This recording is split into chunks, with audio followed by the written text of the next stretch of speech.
Hello guys, hope everyone's well. I put a video out yesterday and forgot to put this one out. So I'm having to change it slightly. So this is what I bought. Excuse me. I was unsure of what to do. Do I go buy a cheap van, which there isn't very many about, or put the money that I got from my old van into an almost new van, or even a new van, either way. Current climate, unfortunately, excuse me, I wasn't willing to then go invest that much in a nearly new van, unfortunately. So I've ended up with this. There's nothing wrong with it. It's still a little bit shabby on the outside, but it's a 10-year-old van. If it didn't have any scrapes and scratches, then it's not done a day's work in its life. It is a Transit. I was going to stay away from Transits because everyone that I came across locally was like a bloody rust bucket. And I'd literally just sold one that wasn't a rust bucket. It had everything done to it, but it was getting to that point of where it's going to be more welding than an actual van. And I was looking into Vivaros and dispatches. And one thing I found out about them too, between the standard and the long wheelbase is about 400 mil, if that, I think. And I'm glad I didn't go for them in one respect, because the van that I've gone for now, I've got the mirror in and I've got a few tools in, and it only leaves probably about, you could probably squeeze two drop bags in the back. Obviously it's double stacked, so you're going to get about 4 to 6 just in the back of it, but just generally that's how much space you're left. So I'm quite glad I didn't go for them. Another reason why I didn't go for them is they seem to be one of the most chopped up vans I've ever seen. I mean, Transits used to be really bad for people just buying them, taking parts off one and sticking them on another. I mean, that last one that I had 2 different doors on it. But Vivaros and Traffics, Prime Stars seem to be a real culprit at the minute, and there seems to be a ring of people doing it in Mansfield. I'm not going to say Polish because they're just Eastern European or European.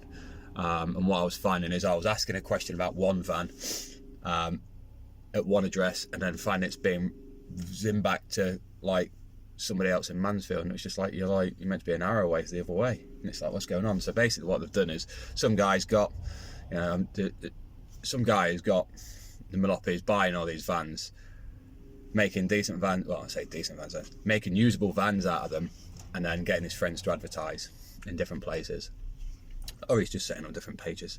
And when I went to visit one day, I drove out an hour, and he'd sold the van that I went to look at, but he had others, and he had one there, and I said, have there been any accidents? Because what you're doing with the front end of that one? He's like, don't know, there could have been. I'm just like, yeah. So it's basically like a chop shop.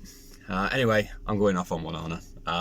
So yeah, I think this is classed as a Mark 7. Don't get me and vehicles, as long as it's got 4 legal wheels, tyres, whatever you want to call them, it's got a decent engine, it feels nice to drive, I don't really care.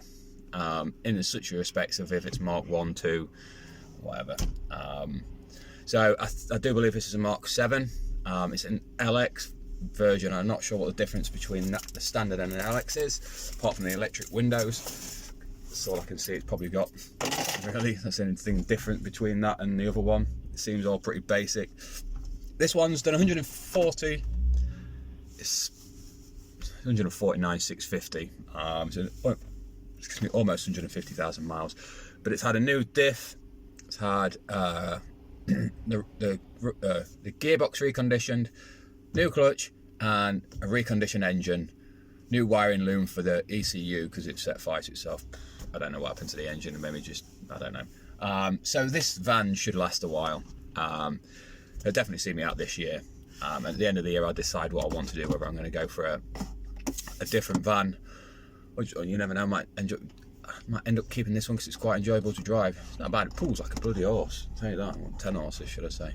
I mean, you're going to be really picky and it should be 115, but it's really good. So I'm going to get out and stop waffling, show you around the van. There is, I don't think I'll point anything out, I'll just show you a version of it. There is a patch on this side that I'll either point out at your spot. It's basically where he come out of a drive. He's having some building work done at the same time as him laying carpets. Come out of a tight drive it basically passed the tipper with a point tip, the latch sticking out, didn't notice it, and opened the side like a tin can. I didn't notice it actually at first. It wasn't until he pointed it out, but actually when I've done this about 4 times actually. When you look in the video in some lights, you can actually see a patch on it. It just looks like a different colour paint. Yet again, it's pretty presentable as you'll see in the video. What more are we going to say about it? I will be decking this out.